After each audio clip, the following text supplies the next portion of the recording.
No. Hare.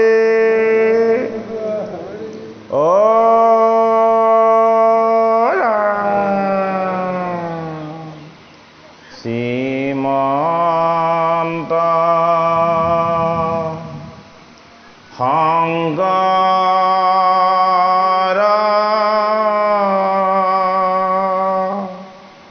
Hare Bhakatara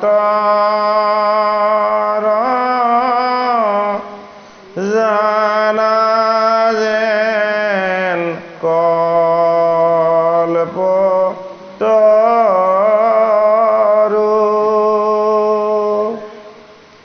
Tanda Binai Nai Nai Nai Amar Parama Guru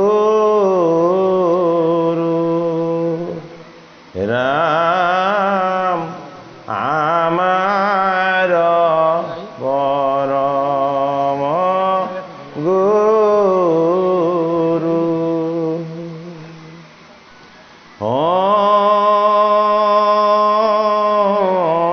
Namo Bhagavate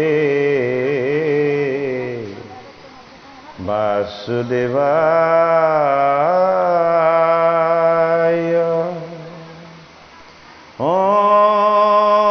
Namo Bhagavate Vasudevaya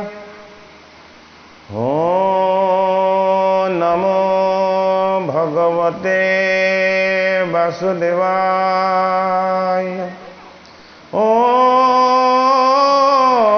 Namo Bhagavate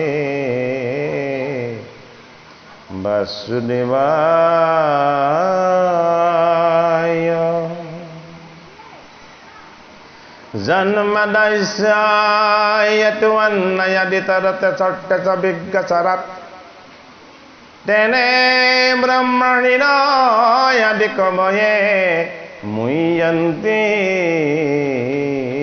yaksuraya Tejo varmidang yatha vrinimoyo yatrati sadrumisa Dhanna sena sadanirastakahakang Satyang param dhimahi Dharma pujjita kaitavavasta paramo nimatsa saranang satang Vedang vastavamatra vasta sivanang tapatrayo mulanam Srimad Bhagavate Mahamuni Kite Kingma Pararisaraha Sajdror Hidya Varuddhata Yatta Kitive Susve Tatkhana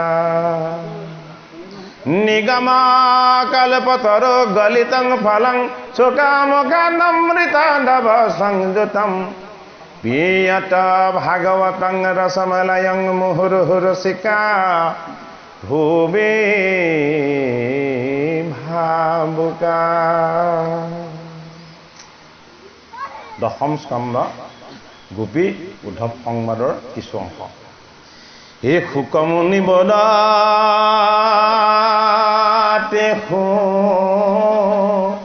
new পৰীক্ষিত একেশৰ শুনি বাক্য সন্দেহ অমৃত কৃষ্ণই যেতিয়া বাণী ৰাখে তেতিয়া অমৃত পৰম কৃষ্ণৰ বাণীত কি আছে অমৃত আছে তে কৃষ্ণই কিবা এটা কোৱা মানে কৃষ্ণই যেন অমৃত দিলাই দিছে এয়া আমাৰ অনুভৱ হ'ব লাগিব এ ভৈলৱাতি বেদে বাইল এ গাঁৱত চেতন এ দুনাই উদ্ধৱত কথা এ শুধয় গোপীগণ এ গোবিন্দৰ বাৰ্তা কহ বান্ধৱ উদ্ধৱ এ মথুৰাত কুশলে কি আচন্ত মাধৱ। ভাগত শাস্ত্ৰ ভাগত এটা বৰ ডাঙৰ দৰ্শন দেখাইছে, তত্ত্ব দেখাইছে। ভগৱানে বাতৰি নিয়ে কালে ভকতলে, ভকতৰ বাতৰি নি আকৌ ভগৱানক দিবগৈ লাগিব, হয়নে বাৰু? এতিয়া আমাক বুজাইছে যে ভকত আৰু ভগৱান এটাই ঈশ্বৰ মূৰ্তি। ঈশ্বৰ মূৰ্তি হিচাপে এই মূৰ্তিটো বেলেগ নহয়। কি মূৰ্তি? নিৰ্গুণ মূৰ্তি। গুণময় মূৰ্তিবিলাকৰ আকাৰ প্ৰকাৰ ভেদ থাকে, নিৰ্গুণ মূৰ্তিৰ কোনো আকাৰ নাথাকে, প্ৰকাৰ নাথাকে আৰু ভেদ নাথাকে। কৃষ্ণই উদ্ধৱক শিকাব বিচাৰিছে, হেৰা উদ্ধৱ, তুমিনো কিয় নিজকে মোৰে প্ৰাণৰ বান্ধৱ মই বুলি সদায় ভাবি থাকা? তুমি তোমাৰ মাজতে কৃষ্ণকো এদিন বিচাৰ কৰি চাবাচোন। কিজনী এইটোৱেই কৃষ্ণৰ ভকত ৰূপ। তুমি এবাৰ হলেও এই কথাটো ভাবি চাবাচোন। এতিয়া উদ্ধৱে সেইটো ভাবিব নেজানে। কিয়? ভকতৰ সীমাবদ্ধতা আছে, জনা আৰু বুজাৰ, কিন্তু ভগৱানৰ সীমাবদ্ধতা নাই। ভগৱান হ'ল অনাদি, ভগৱান হ'ল অনন্ত। এই অনাদি অনন্ত ঈশ্বৰৰ তত্ত্বৰ যি ৰহস্য, এই ৰহস্যখিনি উদ্ধৱক দিব বিচাৰিছে। এই ৰহস্যখিনি দিবলৈ হ'লে ভগৱান কৃষ্ণই এনে অমৃতময় লীলা কৰিব লাগিব, যি লীলাত ভগৱন্ত প্ৰভুৰ লগতে ভকত বৈষ্ণৱৰ মহিমা আৰু ঈশ্বৰৰ প্ৰেম প্ৰকাশ হৈ যায়। এতিয়া গোপী উদ্ধৱ সংবাদ মানে ঈশ্বৰ প্ৰেমৰ ৰহস্যময় তত্ত্বৰ পৰিপূৰ্ণ প্ৰকাশ। ঈশ্বৰক জানিব বুজিব হয়তো অকণমান পাৰে কোনোবাই, সাধনাৰ যোগেদি, উপাসনাৰ যোগেদি, ভক্তিৰ যোগেদি, কিন্তু ঈশ্বৰৰ ৰহস্যটোক ঈশ্বৰ প্ৰভুৰ বাহিৰে বেলেগে কোনেও জানিব নোৱাৰে।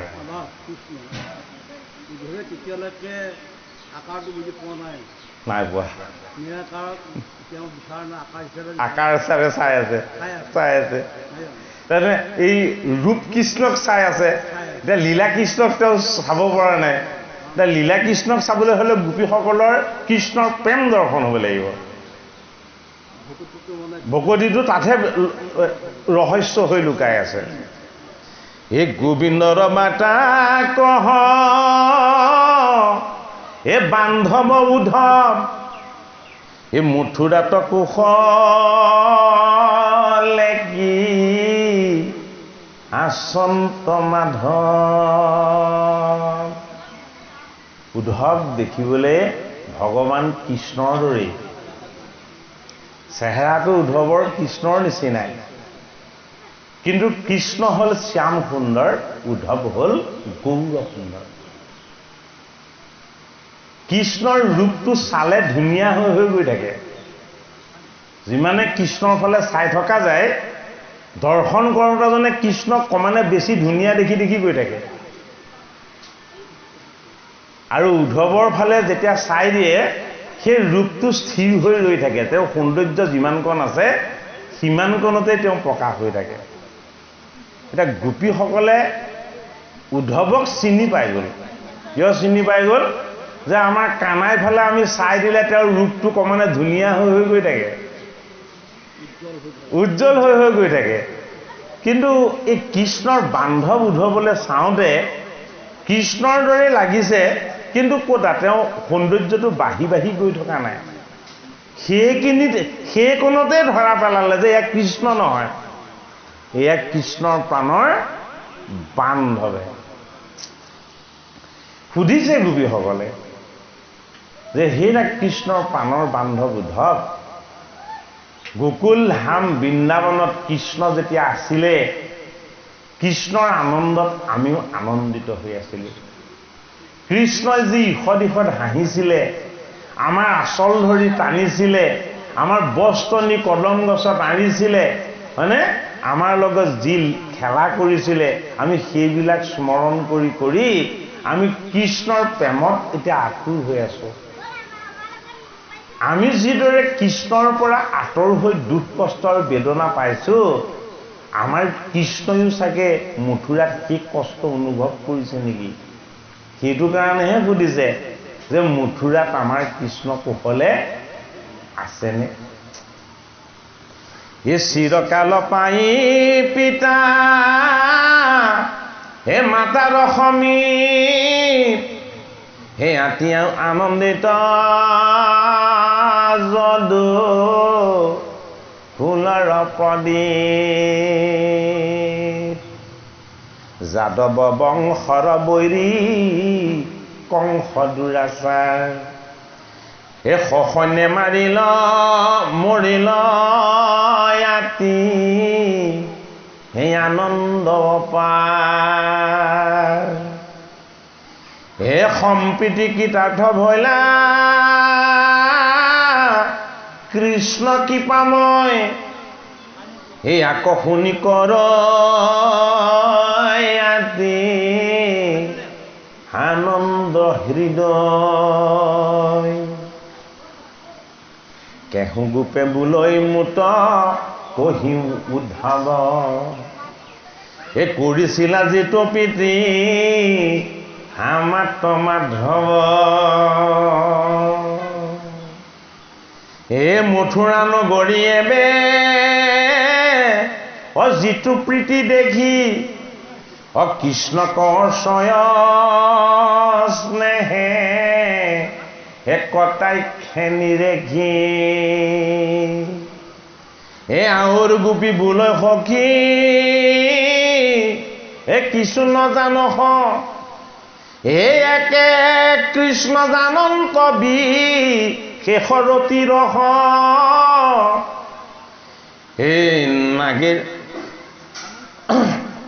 নাৰী নগৰেৰে নাৰী গণ আৰু শুনি মাত বোল, হেন কি জানস তেন্তে হেনো হিবন্ত ভূল। আমি কৃষ্ণৰ ৰূপ আৰু আনন্দৰ কথা মনত পেলাই আমাৰ এতিয়াও হিয়াখন কঁপি উঠে। যি কৃষ্ণক এবাৰ চালে, এবাৰ দেখা পালে গোটেই হৃদয়খন নিষ্কাম প্ৰেম অমৃতেৰে ভৰপূৰ হৈ যায়। তেনেজন কৃষ্ণক কংস দুৰাচাৰক বধ কৰি এই মথুৰা নগৰৰ নাৰীসকলে সেইজন কৃষ্ণক যেতিয়া দৰ্শন কৰিছে, তেওঁলোকে বাৰু কৃষ্ণক আমাৰ মাজলৈ আকৌ এৰি দিবনে? এই কত গোপী বুলৈ কাজ হে নাহি ই কথা, কয়ো যিটো সোধে সুধো সাধু, এই উদ্ধৱ তোমাৰ এই অভাগিনী আমি কোগ্ৰা মিনি গোপী যাক, এই পুৰস্তিৰ মধ্যে কিবা এই সুধন্ত আমাৰ, আমিতো অভাগিনী, আমি গোপীসকল সংসাৰী, আমাৰ পুত্ৰ কন্যা স্বামী এইসকল আছে, তাৰ লগতে আছে আমাৰ সংসাৰ বন্ধন। হেৰা প্ৰাণৰ বান্ধৱ উদ্ধৱ, এই নগৰৰ দিব্য নাৰীসকলৰ লগত কৃষ্ণৰ যেতিয়া মুখামুখি হয়, তেওঁতো চাগে আমাক পাহৰি যায়। তথাপিতো কোৱাচোন, আমাৰ প্ৰাণৰ কৃষ্ণই বাৰু কেতিয়াবা আমাৰ কথা তোমাক কৈছে নেকি? মানে বাৰু তাৰ অৰ্থটো কি বুজিব লাগিব? উদ্ধৱক কিয় গোপীসকলৰ ওচৰলৈ পঠাইছে কৃষ্ণই? মোৰ ভকতৰ ওচৰলৈ এবাৰ গৈ চোৱা, তুমি মোক দেখি থকা সৌন্দৰ্যখিনি তুমি দেখি থাকিলে নহ'ব, মোৰ সৌন্দৰ্য আৰু আনন্দৰ অমৃত পান কৰা সেই গোপীসকলে মোৰ অমৃত কেনেকৈ পান কৰি আছে তুমি এবাৰ সেইটো বুজি লোৱা। কৃষ্ণ অমৃত পান কোনে কৰিছে? কৃষ্ণৰ পৰা আঁতৰত থাকি গোপীসকলে কৰি আছে। এতিয়া কৃষ্ণৰ লগতে থাকি উদ্ধৱে সেই অমৃত পান কৰিব পৰা নাই। যেন যেন কিনা কেলি কৰিলা বনত শিকি কথা পৰয় আৰু কৃষ্ণৰ মনত কহি উধব তুমি মুখ্য হৰিদাস আউৰ গোপী শুধয় তেজি দীৰ্ঘ যে নিশ্বাস। তোমাক এইটো কাৰণেই কৃষ্ণৰ কথা শুনিছো। কৃষ্ণ হ'ল হৰি আৰু তুমি সেইজন হৰিৰ দাস সেৱক। গতিকে ভগৱানৰ কথা কাক সুধিব লাগিব? ভগৱানৰ সেৱকক সুধিব লাগিব, ভগৱানৰ দাসক সুধিব লাগিব। হৰিৰ দাসে গোটেই জগত ব্ৰহ্মাণ্ডক হৰিময় দৰ্শন কৰে। গতিকে গোপীসকলে সেইটো কাৰণে কৃষ্ণৰ কথা উদ্ধৱ মহন্তক সুধিছে। হি কদাচিত কেশ বেশ্ম ৰন্ত সিতু ৰাতি কুণ্ড কুমুদ চনে সুশোভিত মাতি বাজয়াতি চৰণে ন পুৰৰ নজন আমি বেৰি গাইলো সেহি গোবিন্দৰ গুণ। আমি গোপী সব একেলগ হৈ কৃষ্ণ যেতিয়া আমাৰ পৰা আঁতৰ হৈ গুচি যায়, আমি তেতিয়া কৃষ্ণৰ ৰূপটো বৰ্ণনা কৰি কৰি গীত গাওঁ যে তুমি আমাৰ প্ৰাণ, তুমি আমাৰ হৃদয়, তুমি এই বুকুল বৃন্দাবন সমস্ততে যেন ব্যাপ্ত হৈ আছা। তোমাৰ নাম ল'লেই, তোমাক মনত পেলালেই আমাৰ নাকেদি তুলসী আৰু চন্দনৰ সুগন্ধিৰ গন্ধ পাওঁ। হে কৃষ্ণ, তুমি কি আমি বুজিবলৈ আৰু বাকী নাই, হয়নে? তুমি আমাৰ হৃদয়, তুমি আমাৰ প্ৰাণ আৰু তুমি আমাৰ জীৱন। তুমি কেনেকৈ আমাৰ পৰা আঁতৰত থাকিবা? যেতিয়াই আমি তোমাক স্মৰণ কৰোঁ তেতিয়াই তোমাৰ দেহৰ সুগন্ধি আমি নাকেৰে লাভ কৰোঁ। তেওঁ উদ্ধৱক সেই কথাখিনি কৈছে। কৃষ্ণৰ পৰা আঁতৰি থাকিও কৃষ্ণক যে গোপীয়ে মাজে মাজে যেন এক স্পৰ্শ কৰাৰ অনুভৱ পাই আছে, সেই কথাটো কৈছে। আমাৰ কণ্ঠত হৰি ধৰি বাহু মেলি কৰিলন্ত যিটো বিপৰীত ৰাস কেলি কেহু বোলৈতো বৃন্দা বন কস্মৰন্ত কৃপাময় ভকতৰ গতি ভগৱন্ত। গোপীসকলে কৃষ্ণই তেওঁলোকৰ দুহাতত ধৰি নৃত্য কৰি আনন্দিত কৰাৰ কথা কৈছে। যেতিয়াই কৃষ্ণই দুহাতত ধৰি আনন্দৰ নৃত্য কৰিছিলে বুলি তেওঁলোকে যেতিয়া গোপীক কৈছে, তেওঁলোকে হাতটোত অনুভৱ কৰিছে যেন কৃষ্ণই তেওঁলোকক স্পৰ্শ কৰি আছে। কথাখিনি কৈ দিয়াৰ লগে লগে কৃষ্ণই স্পৰ্শ কৰাৰ অনুভৱটো গোপীসকলৰ আহি গৈছে যে এইজন কেনেকুৱা ধৰণৰ আমাৰ গোসাঁই, চাই লওঁ, শুনি লোৱা। আমি সেই বৃন্দাবনত তেওঁৰ লগত যেতিয়া মধ্য ৰাতি আমি যেতিয়া ৰাস ক্ৰিয়া কৰিছিলোঁ, গোপী আৰু কৃষ্ণ আমি একত্ৰ হৈ কৃষ্ণ সহস্ৰ গোপীয়ে আমি ৰামকৃষ্ণৰ নাম লৈ লৈ যেতিয়া নৃত্য কৰিছিলোঁ, সেই নৃত্যত আমাৰ দেহটো আমাৰ পৰা শূন্য হৈ গৈছিল, দেহ শূন্য হৈ গৈছিলে। কৃষ্ণ কি? কৃষ্ণ পৰমাত্মা। পৰমাত্মাক দেহেৰে কোনো স্পৰ্শ কৰিব নোৱাৰে। পৰমাত্মাক যদি স্পৰ্শ কৰিবলৈ হয় আত্মাৰেহে স্পৰ্শ কৰিব পাৰিব। সেইটো কাৰণে গোপীসকলে দেহটো থৈ গৈছিলে ক'ত? তেওঁলোকৰ গৃহত। বাঁহীৰ মাত শুনি গোপীসকলৰ কি গৈছিলে তালে? বৃন্দাবনলৈ তেওঁলোকৰ দেহটো যোৱা নাছিলে, বৃন্দাবনলৈ তেওঁলোকৰ পৰা প্ৰকৃতিৰ জীৱটো গৈছিলে। জীৱ কি? জীৱ হ'ল শিৱ, জীৱ হ'ল ঈশ্বৰৰ অংশ। সেইটো কাৰণে ঈশ্বৰৰ অংশ জীৱইহে শিৱৰূপী সনাতন কৃষ্ণক স্পৰ্শ কৰিব পাৰে। ইফালে তেওঁলোক তন্দা লাগি নিদ্ৰাগত হৈ আছে বিচনাতেই, আৰু সিফালে তেওঁলোকে চকুৰে দেখি আছে বৃন্দাবনত কৃষ্ণৰ হাতত ধৰি ধৰি প্ৰত্যেক গোপীয়ে কৃষ্ণৰ লগত আনন্দৰ নৃত্য কৰি আছে।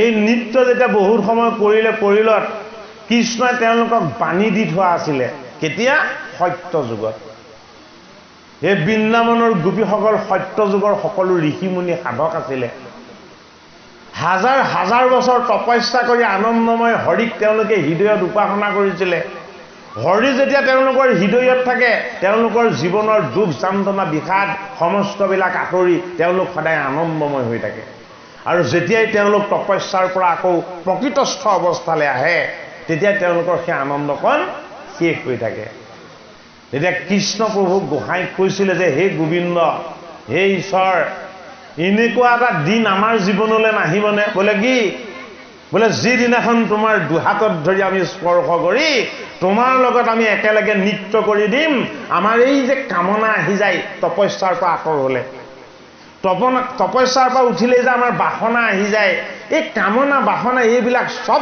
দূৰ হৈ যোৱা এনেকুৱা এটা স্পৰ্শ তুমি আমাক দি দিব নোৱাৰিবানে তেতিয়া কৃষ্ণই পৰমাত্মাই সেই সত্য যুগৰ সাধন সিদ্ধ ঋষিমুনিসকলক দুহাত দাঙি আশীৰ্বাদ দিছিলে দাপৰ যুগত মই মথুৰা নগৰত জন্ম লম কংসৰ কাৰাগাৰত মই ডাঙৰ দীঘল হ'মগে গোকুল ধামত এই গোকুল ধামত তোমালোক প্ৰত্যেকেই গৈ অশিক্ষিত অজ্ঞ একো নজনা তোমালোক এটা বেদজ্ঞ ব্ৰাহ্মণ পণ্ডিতৰ দৰে তোমালোক এটা সৰ্বজ্ঞ হৈছা তেতিয়া তোমালোক অজ্ঞ হ'বা অশিক্ষিত হ'বা তোমালোকে কেৱল এটা কথাই জানিবা তেতিয়া বোলে কি মই যে তোমালোকৰ মন মই যে তোমালোকৰ প্ৰাণ মই যে তোমালোকৰ হৃদয় মই যে তোমালোকৰ সৰ্বস্ব কেৱল সেইটোহে জানিবা সেইটো কাৰণে গোপী অশিক্ষিত আৰু অজ্ঞ গোপীয়ে কি নাজানে গোপীয়ে নিজক নাজানে গোপীয়ে কি নাজানে তেওঁলোকৰ সংসাৰ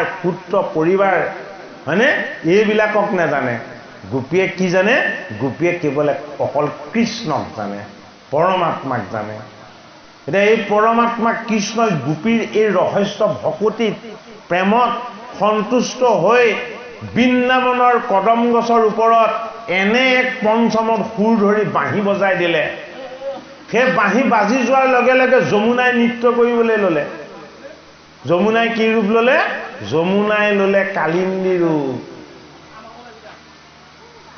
বালিবিলাকে কি ৰূপ ল'লে বালিবিলাকে ল'লে চন্দ্ৰ সূৰ্য তৰাৰ ৰূপ আৰু বিৰিখবিলাকে কি ৰূপ ল'লে বিৰিখবিলাকে ল'লে দেৱৰ ৰূপ লতিকাবিলাকে ল'লে দেৱী ৰূপ এই তিন তৰু লতিকা সমস্তবিলাক কি ৰূপলৈ আহি গ'ল ঈশ্বৰ ৰূপলৈ আহি গ'ল যেতিয়া ভগৱান কৃষ্ণই বৃন্দাবনত কদম বিৰিখত উঠি এই তেওঁ মধুৰ মুৰলীটো যেতিয়া বজাই দিলে গোপীসকল ঘূৰ নিদ্ৰাগত হৈ আছিলে তেওঁলোকৰ জীৱটোৱে কেৱল ৰাম কৃষ্ণ নাম জপ কৰি থাকে ৰাতি শুওঁতে থাকোঁতে কিয় তেওঁলোকৰ হৃদয়ত কৃষ্ণ প্ৰেম আছে শয়নতো ৰাম কৃষ্ণ নাম লৈ থাকে বৃন্দাবনৰ গোপীয়ে এই যি গোপীয়ে কৃষ্ণৰ নাম জপ কৰি আছিলে তেওঁলোকে নাম জপ কৰি থাকোঁতে বাঁহীৰ সুৰটো শুনিবলৈ পালে কি বাঁহী মোহন বাঁহী এইটো বাঁহী বেলেগ দ্বিতীয় কোনো বজাওঁতা নাই এইটো বাঁহী যদি বজাইছে আমাৰ মন প্ৰাণ হৃদয় সকলোকে স্পৰ্শ কৰি আমাক টানি নিব পৰা এনে এটা বাঁহী আমাৰ গুৰুৰূপী গোবিন্দ দৈৱকী নন্দন কৃষ্ণই বজাব লাগিব গোপীসকলে দেহটো তাতে এৰিলে জীৱটোক দেহৰ পৰা বাহিৰ কৰি লৈ গ'ল এইটোৱে ডাঙৰ কথা এই তাত্বিক কথাটো ভকতক কৈছে আইন তাত কৈছে গোপীৰ লগত তুলনা কৰিছে গোপীসকলে যে দেহ বাদ দিলে কাই বাদ দিলে আত্মাক লৈ পেলাই ভগৱন্তক চিন্তা কৰিছে সেইটোকে আমাৰ মাজত অলপ সেইটো ক'ব লাগিব নহয়নে বাৰু তাৰমানে আমি কৃষ্ণক ভক্তি যি কৰোঁ কৃষ্ণক ভক্তি কৰা সকলে বিশেষত কাইটো তেওঁৰ চৰণত অৰ্পণা কৰিব লাগে যদি আমাৰ এই কাইটো শৰীৰটো যদি আমি তেওঁৰ চৰণত অৰ্পণা কৰি নলওঁ হয়নে বাৰু তেতিয়াহ'লে আমাৰ লগত মই আৰু মূৰটো থাকি যাব মই আৰু মূৰটো যদি থাকে তেতিয়াহ'লে দুফাল তেওঁ এফাল আমিও এফাল তেতিয়া আমি একত্ৰ হৈ ল'ব নোৱাৰিম সেইটো কাৰণে ভাগৱত গ্ৰন্থ বিপৰীত বুলি কৈছে হুক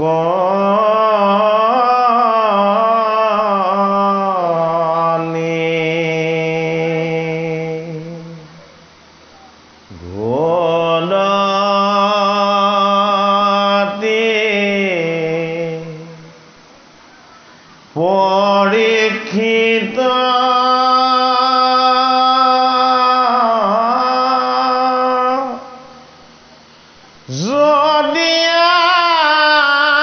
মিনিৰ গুণত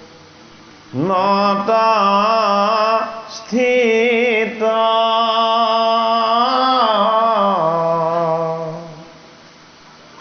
তথাপি উত্তম শ্লোক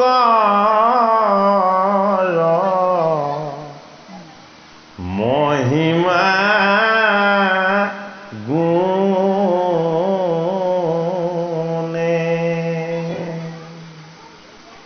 বৎসৱ হৈলমাৰ মূৰচিত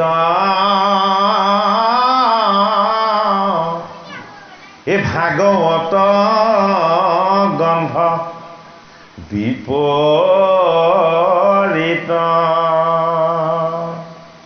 এই পৰময়ানন্দে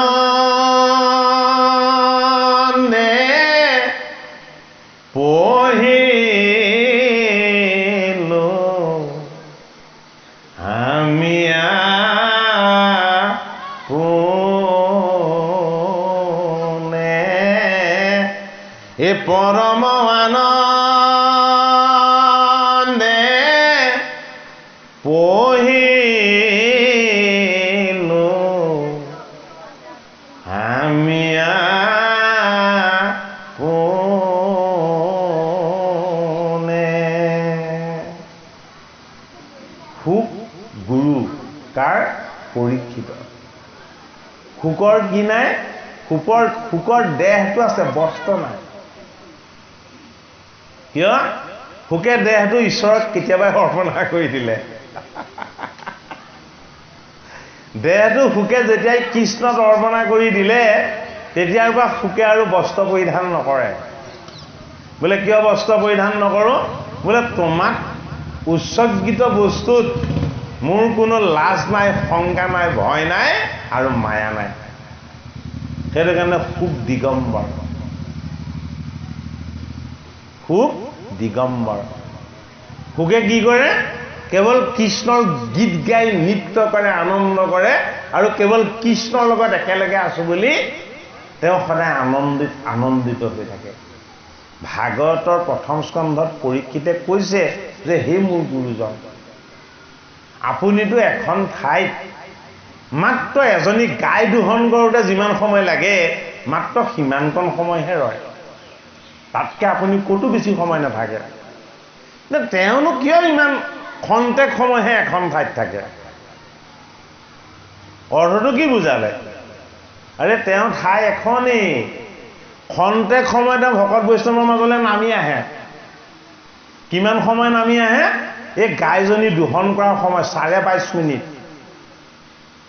অথবা 2 দণ্ড বা 1 দণ্ড সময় সিমানকণ সময়হে তেওঁ ভকতৰ মাজলৈ আহে সেইকণ সময়তে হাঁহে কান্দে আৰু নাচে ভগৱান কৃষ্ণ নৃত্য কৰে তেওঁ শুকে কৈছে আপুনি গুণতেই নাই আপুনি নিৰ্গুণ আপুনি ঈশ্বৰ ৰূপ আপুনিনো মোক কিয় 7 দিন ভাগৱত ক'লে হা 7 দিন আপুনি মোক ভাগৱত কৈ কৃপা কিয় কৰিলে তেওঁ পৰীক্ষিতক কৈছে যে যেতিয়াই তুমি মোৰ চৰণত শৰণ ল'লা যেতিয়াই তুমি তোমাৰ কায় বাক্য আৰু মন কৃষ্ণত অৰ্পণা কৰি দিলা তুমিও নিৰ্গুণলৈ গুচি গ'লা শুক নিগদতি পৰীক্ষিত যদি আমি নিৰ্গুণত স্থিত গতিকে বাপজনাই কোৱা কথাষাৰ সেইষাৰেই যে আমিও নিৰ্গুণ ভাৱনা এটালৈ আমি অগ্ৰসৰ হ'বলৈ যত্ন কৰিব লাগিব এই নিৰ্গুণ ভাৱনালৈ যেতিয়া পৰীক্ষিত গ'ল তেতিয়া কৈছে যে মই কি কৰিম মোৰ উপায় নাই মইতো নিৰ্গুণ কৃষ্ণতেই সদায় আনন্দিত হৈ থাকোঁ কিন্তু এই ভাগৱত গ্ৰন্থভাগ বিপৰীত গ্ৰন্থ তুমি যে শুনিম বুলি ক'লা শ্ৰৱণ কৰিম বুলি ক'লা মই সুখ হৈ অহা নাই মই কৃষ্ণ হৈ আহিলোঁ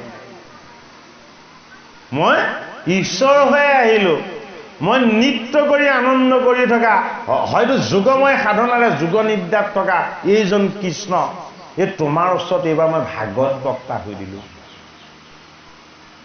গতিকে আমি কি বুজিব লাগিব ঈশ্বৰজনক আকাৰত আমি ক'ৰবাত বিচাৰি ফুৰিলে নহ'ব আমি আমাৰ ভগৱানজনক ভকত বৈষ্ণৱ ভাগৱত গীতা এই শাস্ত্ৰৰ শ্ৰৱণ কীৰ্তনৰ আনন্দৰ মাজতে আমি সদায় বিচাৰ কৰি ল'ব লাগিব হে ৰাম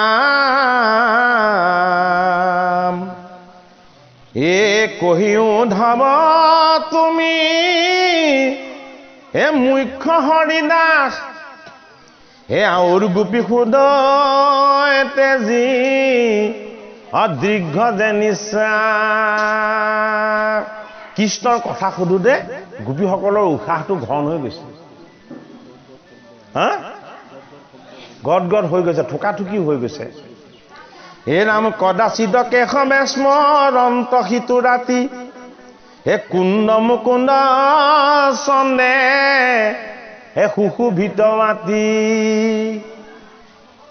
বাজয়াতি চৰণে ন পুৰৰ নজোন হে আমি বেৰি গাইলো সেহি গোবিন্দৰ গুণ হে আমাৰ কণ্ঠত হৰি হে ধৰি বাহু মেলি হে কৰিলন্ত জাতো বিপৰীত ৰাস কেলি হে কেহু বোলো ইটো বিনা বনক স্মৰন্ত অ কৃপাময় ভকতৰ হে গতি ভগৱন্ত হে আউৰ কি দেখিবো তান অৰুণ চৰণ ও এহি বুলি তম্বি থাকৈ হে নবজাই বচন কৃষ্ণৰ কথা মনত পেলাই কৃষ্ণৰ চৰণৰ নুপুৰৰ ৰুণজুণ শব্দ যেন তেওঁলোকে শুনিবলৈ পাইছে তেওঁলোকে যেন ওচৰলৈ কৃষ্ণ আহি আছে এনেকুৱা এটা অনুভৱ কৰিবলৈ পাইছে যেতিয়াই কৃষ্ণৰ কথা কৈ দিছে আৰু তেওঁলোক কি হৈ গৈছে তেওঁলোক জড় হৈ গৈছে দেহৰ চেতনা যেন তেওঁলোকৰ হৰণ হৈ গৈছে কি হৈ গৈছে কথা কৈ কৈ তেওঁলোক মৌন হৈ ৰৈ দিছে বৰ ডাঙৰ কথা উদ্ধৱে বুজিয়ে পোৱা নাই গোপীসকলে কথা কৈ কৈ জ্বৰৰ নিচিনাকে মূৰ্তিমন্ত হৈ দেখোন চব ৰৈ দিছে হয়নে বাৰু তেওঁলোক মূৰ্তিমন্ত হৈ ৰৈ দিয়াৰ অৰ্থ এইটোৱেই তেওঁলোকৰ সন্মুখত আহি কৃষ্ণ হাজিৰ হৈছে আনন্দত তেওঁলোক আকুল হৈ গৈছে হে ৰাম বহি যায় নেত্ৰৰণো তক সৰসৰি হে কৃষ্ণ পাদ পংকজ এ থাকে মনৈ ধৰি গোপীসকলে কৃষ্ণৰ অৰুণ চৰণ দুখনে হৃদয়ত ধৰি ললে তেওঁ চৰণৰ নুপুৰৰ ৰুণজুণ শব্দ তেওঁলোকে কাণত শুনিবলৈ পালে চকু দুটা মুদি কৃষ্ণ আহিছে নেকি বুলি যেতিয়া তেওঁলোকে মৌন হৈ ধ্যানস্থ হৈ গ'ল এতিয়া উদ্ধৱে ভাবিছে এইসকল গোপী দেহত প্ৰাণ আছেনে নাই এওঁলোক দেখোন চব জড় মূৰ্তিৰ নিচিনা হৈ গ'ল এওঁলোকৰ কি হৈ গ'ল অৰ্থাৎ কি হৈ গ'ল তেওঁলোক কৃষ্ণ ভাৱনাত লীন গৈছে এতিয়া উদ্ধৱ মহন্তই গোপীসকল কৃষ্ণ ভাৱনাত কেনেদৰে দেহক জড় কৰি আত্মাক চৈতন্য কৰি নিথৰ হৈ কেনেকে এক হৈ ৰৈ গৈছে উদ্ধৱে চাই আচৰিত হৈছে যে গোপীসকলৰ কি হৈছে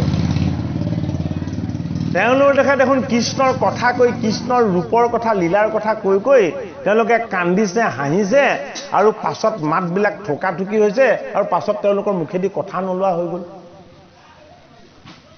কিয় তেনেকুৱা হৈছে এয়া হ'ল তেওঁলোকৰ হৃদয়ত বৈ থকা ভগৱান কৃষ্ণৰ অমৃতময় প্ৰেম ভকতি ধ্যান যুগত আত্মা পৰমাত্মাৰ লগত সংযোগ কৰি দেহক মোৰ বুলি ভবা নাই সেইটোকে আমাৰ ভকতৰ মাজত ধৰক সংবাদৰ যোগেদি মানে গোপীসকলক ক'ৰবাত কৈছে আৰু একান্ত ভকতজনক পঠাইছে গোটেই মহিমাখিনি বুজি ল'বৰ কাৰণে হে ৰাম কেহু গোপী বোলৈ শুন হে উদ্ধৱ বান্ধৱ হে বজক আখিয়া পুনো হে পানৰ বান্ধৱ হে পুৰি আছো আমি আতি বিৰহত জুই হে আমাক কজিয়াইবা দুনাই হে কৃষ্ণে কৰে চুই। হেৰা উদ্ধৱ, আমি আচলতে এতিয়াও জি থকা নাই, আমি মৰিহে আছো। তোমাক যে আমি কৃষ্ণৰ কথা কৈ আছিলো, আমি এটা মৃত শৰীৰ লৈহে কৈ আছিলো। আমি সেইদিনাখনহে জি উঠিম। উদ্ধৱক কৈছে, বোলে কোনদিনা? যিদিনা আমি কৃষ্ণৰ অৰুণ চৰণত স্পৰ্শ কৰি দিবলৈ পাম। আমি কৃষ্ণৰ চৰণত যিদিনাখন আমি তেওঁ যেতিয়া মথুৰাৰ পৰা গোকুললৈ আহিব, আমি যেতিয়া তেওঁৰ চৰণত আমাৰ হাতৰ স্পৰ্শ কৰি দিবলৈ পাম, আৰু সেইদিনাখনে আমি কি হৈ যাম? আমি সেইদিনাখনে আকৌ জি উঠিম। গতিকে তেনে এটা আত্মভাৱনাত গোপীসকল অপেক্ষা কৰি আছে ভগৱান কৃষ্ণৰ কাৰণে। এ জোৰাই বন্ত পান পুনো এ মধুৰ বচনে ও ইন্দ্ৰে যেন জিয়ান্ত ব নক বৰিষণে এ কটু গোপী বোল সখী তই সে আবুধি এ উদ্ধৱ তই থাকি সকল লাগি সুধি।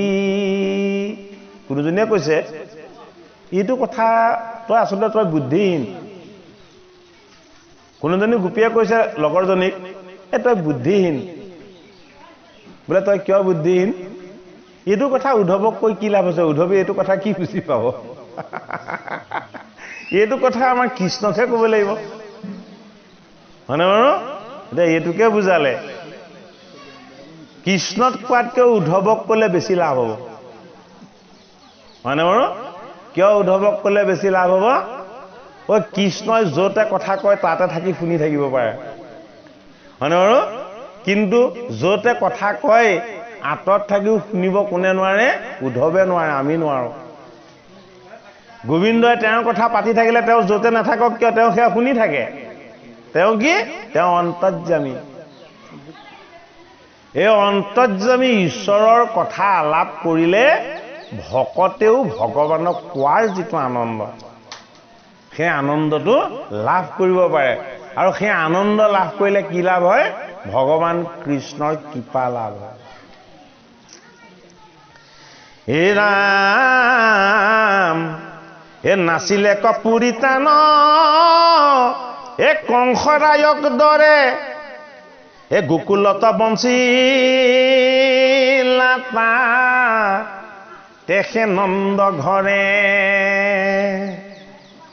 এ সিটো ফটো মাৰি তাক ৰাজ্য ভাৰ পাই কৃষক আশীবা ঐক্য যদুৰাই। এতিয়া গোপীসকলে কৈছে ইগৰাকী সিগৰাকীক, উদ্ধৱক শুনাইছে কথাটো, যে যদুৰাইনো কৃষ্ণনো এই নন্দৰ গৃহত কিয় আহিছিলেহি? তোমালোকে কথাটো নাজানা নেকি? কংসৰ ভয়তহে আহি ইয়াত আছিলেহি। কংসৰ ভয়ত আহি ইয়াত থাকোঁতে আমাৰ দিন ভাল আছিলে, আমি পাই গলো, হয়নে? এতিয়া মথুৰাত তেওঁ কংসক বধ কৰি ৰাজ্যখন নিষ্কণ্টক কৰিলে, হয়নে বাৰু? এতিয়া তেওঁক কোনেও অনিষ্ট কৰিব নোৱাৰে। তেওঁ পিতৃ মাতৃ বসুদেৱ দৈৱকীৰ লগত এতিয়া মহা সুখত আছে। হেৰা সখীসকল, এতিয়া আৰু কৃষ্ণৰ আমালে মনত নপৰে। এই ভৈলা মাটি পিতি পায়া এ শহীদ বান্ধৱ এ অনেক ৰজাৰ কইনা এ বিহাই বা মাধৱ এ আউৰ সিটো কৃষ্ণৰ মাত কোন কাজ এ সুমৰিবা কিহ কব জক যদুৰাই এ কটু পৰমাৰ্থ গোপী এ বুলিলা উত্তৰ এ পূৰ্ণ কাম কৃষ্ণ জানো এ জগত ঈশ্বৰ। এতিয়া গোপীসকলে ইগৰাকীয়ে সিগৰাকীয়ে যদিও হতাশাৰ কথা কৈছে যে কৃষ্ণই তাত ৰজাৰ কন্যা বিবাহ কৰাই ৰাজসী সুখৰ জীৱন যাপন কৰিব, এতিয়া কেইগৰাকীমান গোপীয়ে কৈছে না না আমাৰ কৃষ্ণ তেনেকুৱা নহয়, আমাৰ কৃষ্ণই তেওঁ ভাৰ্যাৰ মনোকাম যিদৰে পূৰ্ণ কৰিব আমি তেওঁক নিষ্কাম ভাৱেৰে প্ৰেম কৰিছোঁ আমাৰ প্ৰেমত কোনো কামনা নাই নহয়নে বাৰু সেইটো কাৰণে তেওঁ আমাৰ কামনা কেতিয়াও বিফল নকৰে তেওঁ অন্তৰ্যামী আমাৰ মনৰ যি সৎ ইচ্ছা এই সৎ ইচ্ছাখিনি তেওঁ আমাক পূৰ কৰি দিব হে আমি বনচাৰী আনো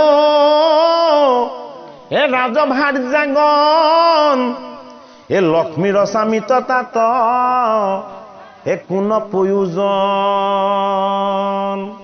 আমি সেই বনৰ বান্দৰৰ নিচিনাহে বোলে গোপীসকলে কৈছে হয়নে আৰু আমাৰ গোসাঁই কি আমাৰ গোসাঁই গোটেই জগতৰে ৰজা গতিকে আমাৰ গোসাঁই ভাৰ্যাগুণ স্বয়ং লক্ষ্মী মাতা হয়নে বাৰু গতিকে লক্ষ্মী মাতাৰ দৰে এগৰাকী ভাৰ্যা আমাৰ জগতৰ স্বামী কৃষ্ণৰ যেতিয়া আছেই তেওঁক আমাৰ কোনো প্ৰয়োজন নাই এই কৃষ্ণক পাইবাৰ আশা এ নঘতে আমাত এ তথাপি আকুল মন এ কি কৰিব আত আমি কৃষ্ণক পোৱাৰ আমাৰ মনত অকণো আশা নাই কিন্তু কৃষ্ণ যে আমাৰ প্ৰাণ কৃষ্ণ যে আমাৰ হৃদয় সেইটো কাৰণে কিন্তু আমি কৃষ্ণক কেতিয়াও মনত নেপেলোৱাকৈ থাকিব নোৱাৰোঁ হে নাহিকৈ পৰম সুখ এ নিৰাশাত পৰ এ হেন শুনিয়া উৰ গোপী এ দিলে ক উত্তৰ এতিয়া গোপীসকলে কৈছে না না সেই উদ্ধৱক আমি কৃষ্ণৰ কাৰণে আশা পেলাই আছো বুলি নকবা আমি কৃষ্ণক নিৰাশাৰ ভক্তিৰেহে প্ৰেম কৰিছোঁ আমাৰ নিষ্কাম প্ৰেমে আমি তেওঁৰ পৰা পাৰ্থিব একো নিবিচাৰোঁ আমি কি বিচাৰোঁ আমি কেৱল তেওঁৰ স্পৰ্শ আৰু সান্নিধ্যটো বিচাৰোঁ আমি তেওঁৰ যিটো অমৃতময় আনন্দ আমাক সেই আনন্দকণহে লাগে তাৰ বাহিৰে আমাক কৃষ্ণৰ পৰা একো পাব লগা লেনদেন নাই সেইটো কাৰণে উদ্ধৱক কৈছে কৃষ্ণক কৈ দিবা আওপকীয়াকৈ কি বুলি কৈছে আমি কৃষ্ণৰ পৰা একো বিচৰা নাই কৃষ্ণই যদি বিবাহ কৰাই ৰজা হৈও ৰাজসিংহাসনত বহিও যদি তেওঁ ভোগো কৰে আমাৰ তাতো কোনো আপত্তি নাই হয়নে বাৰু যিহেতু আমি কৃষ্ণক আমাৰ হৃদয়ত বহুৱাই থৈছোঁ সেইটো কাৰণে আমি কৃষ্ণৰ পৰা বেলেগ কিবা এটা পোৱাৰ আশা ৰখা নাই সেইটোকে কোৱা হৈছে কৃষ্ণ কি কৃষ্ণ বোলে আশাত নাথাকে গোপীসকলে বুজি পাইছে এতিয়া গোপীসকলে নতুনকৈ ভাবিবলৈ শিকিবলৈ অভ্যাস কৰিছে কি বুলি ভাবিবলৈ শিকিবলৈ অভ্যাস কৰিছে বোলে আমাৰ ঈশ্বৰজন নিৰাশা ঈশ্বৰ আমাৰ ঈশ্বৰজন আশাত নাথাকে বোলে কিয় বোলে এদিন তেওঁ হাতত ধৰি নৃত্য কৰোঁতে ভাবিছিলোঁ সদায় চাগে এওঁৰ লগত নৃত্য কৰিবলৈ পাওঁ সেই এদিনেই আমাক যি তেওঁ আনন্দময় সুখকণ দিলে আৰু 2 নম্বৰ দিনা আমাৰ সেইখন সুখৰ প্ৰয়োজন নাই বোলে কিয় বোলে কৃষ্ণক পোৱাৰ পাছত একো পোৱাৰ ইচ্ছা নাথাকে সেইটোকে মাধৱ মহাপুৰুষে কি বুলি কৈছে নিৰাশা ঈশ্বৰক কৃষ্ণ যাহাৰ সন্মুখ বৈল আশাক যিজনে পিধি দিল ঈশ্বৰক আশা পালি বহি থাকি ঈশ্বৰক ভজাটো ৰহস্য ভক্তি বা সপেম ভক্তি বা অন্তৰংগা ভক্তি নহয় কৃষ্ণৰ ভকতৰ পৰা ভগৱান কৃষ্ণই সকলো কাহিনীয়ে ধন নিছে পুত্ৰ নিছে পৰিবাৰ নিছে সকলোখিনি লৈ গৈছে হয়নে তাৰ পাছতো কৃষ্ণ সেই কৃষ্ণতেই তেওঁ একান্ত চিত্তে ভুজি আছে আৰু শেষত কৃষ্ণই কি কৰিছে দুহাত দাঙি চাৰাণ্ডাৰ কৰি দিছে বোলে কি সব নিচালো তথাপিতো তুমি মোক নেৰিলা তোমাৰ পৰা মই পাৰ্থিব গোটেইখিনিয়ে নিচালো কিন্তু শেষত তোমাৰেই জয় হ'ল মইহে হাৰিলোঁ বোলে কি তুমি মোৰ চৰণ কেতিয়াও নেৰিলা সেইটো কাৰণে জনমে মৰণে ভগৱন্ত কৃষ্ণত ভক্তি কৰা ভকত বৈষ্ণৱে ভগৱান কৃষ্ণৰ চৰণ কেতিয়াও এৰিব নোৱাৰে গোপীসকলক এৰি গ'ল দেখাও নিদিয়া হ'ল খবৰো নোলোৱা হ'ল তথাপিতো গোপীসকলে কৈছে আমি কৃষ্ণৰ আশাত বন্দী হৈ থকা নাই আমাৰ কৃষ্ণজন কি আমাৰ কৃষ্ণজন হ'ল নিৰাশা কৃষ্ণ আমাৰ লগত কোনো চৰ্ত আৰোপ কৰি আমি কৃষ্ণত প্ৰেম ভক্তি কৰা নাই আমি কৃষ্ণৰ পৰা একো বিচৰা নাই আমি কৃষ্ণৰ কি বিচাৰো? আমি কৃষ্ণৰ অকণমান চৰণৰ ৰেণু বিচাৰো আৰু তেওঁৰ চৰণৰ অকণমান সান্নিধ্য বিচাৰো। এই নিৰাশা পৰম সুখ এ কহিছে পিংগলা, এই আকৌ ভালে জানো আমি এ সবে গোপবালা। পিংগলা নামৰ যিগৰাকী গোপী আছিলে, সেই গোপীগৰাকী কৃষ্ণৰ প্ৰেমত সদায় ব্যাকুল। সেই গোপীগৰাকীয়ে কি বুলি কৈছে যে হেৰা গোপী হওক, আশাটো দুখে আছে, কৃষ্ণ আমাৰ ওচৰলৈ নাহে, নালাগে আহিব। কৃষ্ণ নাহিলেও আমি কৃষ্ণতে ভকতি, আমাৰ কৃষ্ণতে